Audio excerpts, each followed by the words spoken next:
Hey, this is Jeff.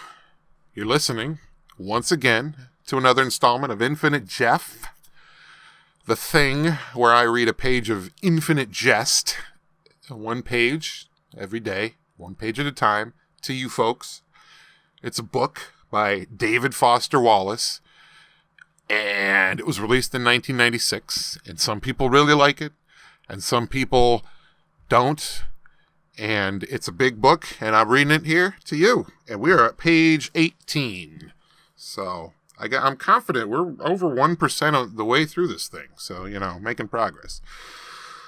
The call to the phone to call the woman who'd promised to come by, because if he tidied up the line, and if it happened to be the time when maybe she was trying to call, he was afraid she would hear the busy signal and think him disinterested and get angry, and maybe take what she promised him elsewhere. She had promised to get him a fifth of a kilogram of marijuana, 200 grams of unusually good marijuana, for $1,250 US. He had tried to stop smoking marijuana maybe 70 or 80 times before this woman knew him. She did not know he had tried to stop. He always lasted a week or 2 weeks, or maybe 2 days, and then he'd think and decide to have some in his home one more last time.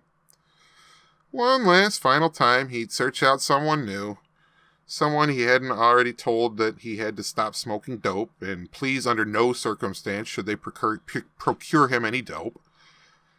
It had to be a third party, because he'd told every dealer he knew to cut him off. And the third party had to be someone all new, because each time he got some he knew this time had to be the last time. So he told them, asked them, as a favor, never to get him any more, ever. And he never asked the person again once he told them this, because he was proud and also kind, and wouldn't put anyone in that kind of contradictory position. Also, he considered himself creepy when it came to dope, and he was afraid that others would see that he was creepy about it as well. He sat and thought and waited in an uneven X of light through 2 different windows.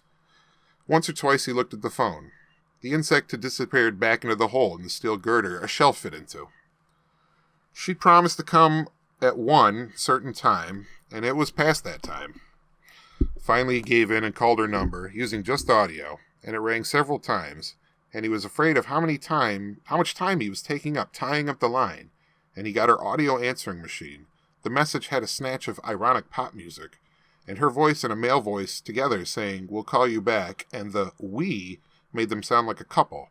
The man was a handsome black man who was in law school. She designed sets, and he didn't leave a message because he didn't want her to know how much now he felt like he needed it. He had been very casual about the whole thing. She said she knew a guy just over the river in Alston who sold high-resin dope in moderate bulk, and he'd yawned and said, "Well, maybe, hey, why not? Sure, special occasion. I haven't bought any in I don't know how long." She said he lived in a trailer and had a hair lip and kept snakes and had no phone and was basically just not what you'd call a pleasant or attractive person at all. But the guy in Alston frequently sold dope to theater people in Cambridge, and he had a devoted following. He said he was trying to even remember when he was the last time he'd bought any. It had been so long. She said he guessed he'd have to get her a decent amount, and he said he'd have some friends call him in the recent past and ask if he could get them some. He had. And that was page 18 of Infinite Jeff. Good night.